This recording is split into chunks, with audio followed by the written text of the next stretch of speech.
প্রত্যেকটা সংসারেরই কিছু না কিছু নিয়ম থাকে, আর সেই নিয়মগুলো না মানতে পারলেই চলে আসে জীবনে চরম অশান্তি। হে গুড মর্নিং বন্ধুরা, তোমাদের সকলকে স্বাগত জানাই বৌরানী মিতার এই নতুন ব্লগে।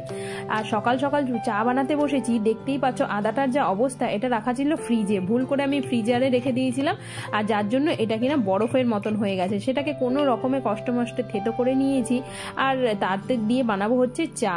সকাল সকাল চা না খেলে পরে কিন্তু কারোরই মনে হয় কি দিনটা শুরুই হয় না, বিশেষ করে আমার তো হয়ই না।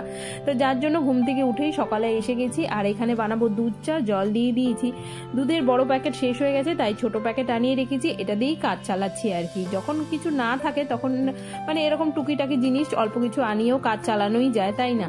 তো ব্যাস, এর মধ্যে বানাবো হচ্ছে দুধ চা। আমার বাড়িতে অবশ্য আমি আমার ননদ সবাই দুধ চা খেতে পছন্দ করি, তবে শাশুড়ি মা কিন্তু লাল চা খান। উনি সকাল সকাল উঠে লাল চা বানিয়ে খেয়ে নেন, আর আমি উঠে তারপরে গিয়ে দুধ চা বানাই সকলের জন্য।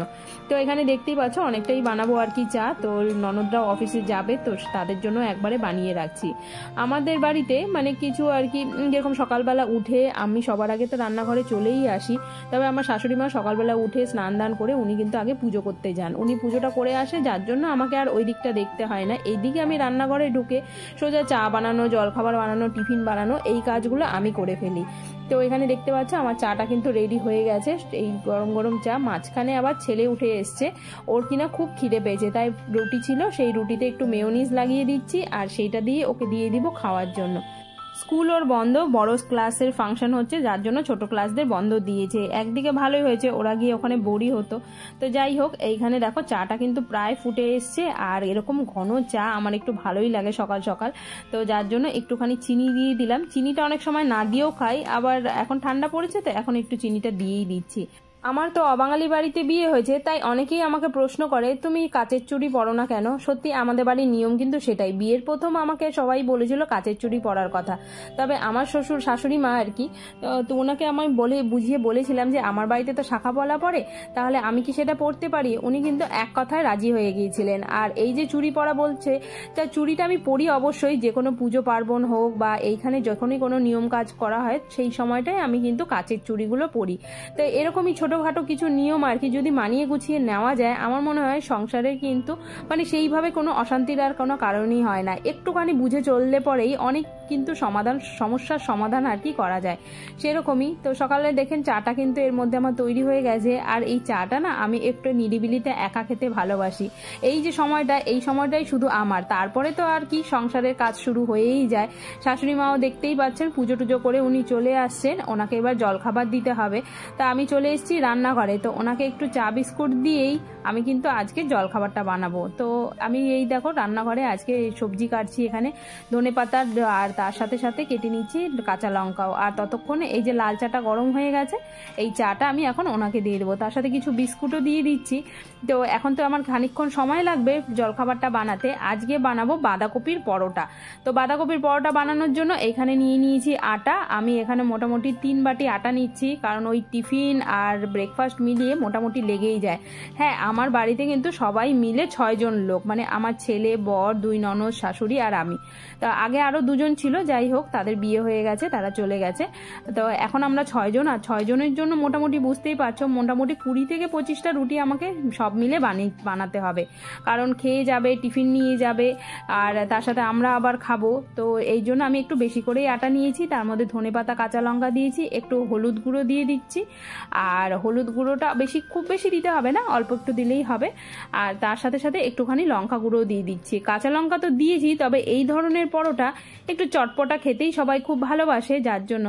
আর তার সাথে একটু এখানে দিয়ে দিচ্ছি হচ্ছে জিরে গুঁড়ো, আর জিরে গুঁড়োটা দিয়ে ব্যাস এইটাকে এবার মাখতে হবে। তো বাঁধাকপি যেহেতু জল ছাড়ে আর কি, তো সেই জন্য কিন্তু খুব বেশি জল দিতে হবে না, একটুখানি দেখো জোয়ানও দিয়ে দিচ্ছি। যে কোনো ধরনের ভাজাভুজিতে জোয়ান কেন দেওয়া হয় হজমের জন্য, মানে জোয়ানটা তো হজম করতে সাহায্য করে, যার জন্য এগুলো খেলে যাতে গ্যাস ট্যাস না হয়, শরীর খারাপ না করে, যার জন্য কিন্তু আমরা জোয়ানটা ব্যবহার করি। সাথে একটু লেবুর রস দিচ্ছি, আমার কাছে আমচুর পাউডারটা শেষ হয়ে গেছে, যার জন্য আমি এখানে একটু আমচুর মানে ওই লেবুর রস দিলাম আর কি। আর দিচ্ছি এখানে একটু আদা কুচি দিয়ে নিয়ে সব দিয়ে ওই জলটা দিয়ে মানে বাঁধাকপির জলটা দিয়ে এর মধ্যে এবার এইটাকে কিন্তু আস্তে আস্তে মাখতে হবে। এতটা আটা আমি কিন্তু আগে একা মাখতেই পারতাম না, সত্যি কথা। কারণ আমার বাড়িতে আমি, দাদা, মা আর বাবা মাত্র 4 জন লোক ছিলাম। আর আমার যেই বাড়িতে বিয়ে হয়েছে সেখানে সব মিলিয়ে 8 থেকে 10 জন লোক। তাহলে আমি একটা জয়েন্ট ফ্যামিলিতে থাকি। আস্তে আস্তে অবশ্য 10 বছরে কিন্তু শিখে গেছি। তো এইখানে দেখো আটা প্রায় 1 গামলা আটা নিয়ে আমি বসছি এটা মাখতে। এখন এটা মাখতে আমার একটু সময় অবশ্যই লাগবে। তো আস্তে আস্তে আমি আটাটা মেখে নেব। প্রথমে একটু অসুবিধে হতোই, এটা সত্যি কথা, কিন্তু ধীরে ধীরে মানুষ চাইলে কি না শিখতে পারে, তাই না? এখানে জলখাবারটা বানানো তাড়াতাড়ি করে শেষ করে নিয়ে তারপরে আমি দুপুরের কাজে হাত দেবো আর কি। তো সকালের জলখাবারটা আর টিফিনটা করতে একটু সময় বেশিই লাগে। তো এখানে দেখতেই পাচ্ছ আমার কিন্তু অবস্থা প্রায় খারাপ, মানে এতটা আটা মাখতে মাখতে হাতটা সবারই ব্যথা হয়ে যায়, তাই না? তো হয়ে গেছে এটা মোটামুটি মাখা, আর খুব বেশিক্ষণ রাখতে হবে না। এখন ঝটপট করে বানিয়ে দেবো, কারণ শাশুড়ি মাকে খাবারটা দিতে হবে। তো এখানে আমি একটু আটা ছড়িয়ে নিচ্ছি, কারণ ওই যে বললাম যেহেতু বাঁধাকপির আটা মানে বাঁধাকপি দিয়ে মাখা আছে, যার জন্য কিন্তু এর মধ্যে একটু মানে নরম ভাবটা বেশিই থাকবে।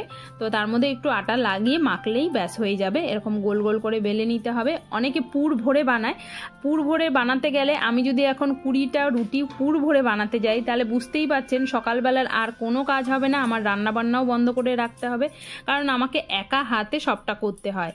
আর বাকিরা কারণ কি ননদরা অফিসে যায়, ছেলে বাচ্চা আমার ছোট, আর তার সাথে শাশুড়ি মায়ের অনেক বয়স হয়ে গেছে, উনি সেইভাবে কিছু করতে পারেন না, যার জন্য সম্পূর্ণটা আমাকে কিন্তু একা হাতে করতে হয়।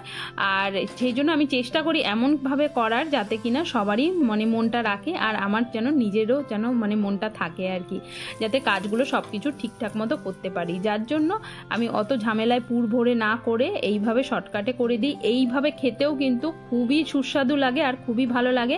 যারা এখনও খাননি তারা নিশ্চয়ই একবার ট্রাই করবেন, দেখবেন খেতে কিন্তু বেশ এটাও মজার। তো ব্যাস এখানে পরোটাটা এরকম করে সুন্দর করে তেল দিয়ে সেঁকে দিচ্ছি, আর দুই পাশে লাল লাল করে সেঁকা হয়ে গেলে বাঁধাকপির পরোটা রেডি। আর এইটা দিয়ে কিন্তু আজকে জলখাবার হবে। তো এখানে আমি প্রথমেই শাশুড়ি মাকে দিয়ে দিয়েছি। আর এই দিকে হচ্ছে এই যে আমার ছেলে, এর বয়স হচ্ছে 9 বছর। স্কুল যদি না থাকে বাড়িতে কি করে হুদুম করতে হয় সেটা এর কাছ থেকে শিখতে হয়। সারা দিন খালি ছটপট ছটপট ছটপট করতে থাকে, একটুও শান্তি নেই শরীরের মধ্যে, সত্যি কথা বলছি। তো ওর জন্য মানে সারাক্ষণ কিছু না কিছু একটা করতেই থাকবে। আর আমার এইদিকে জলখাবার বানানো হয়ে গেছে, ননদ একজন অফিসেও চলে গেছে, যার জন্য আমি কিন্তু এখন চলে আসছি নিজের জলখাবারটা খেতে। আর এইটা খেয়ে নিয়ে বাকি কাজ তো চলতেই থাকবে।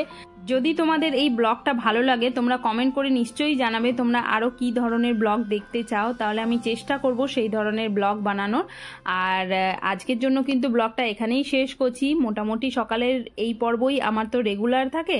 তো আবার একটা নতুন ভিডিওতে দেখা হবে। আজকের জন্য টাটা।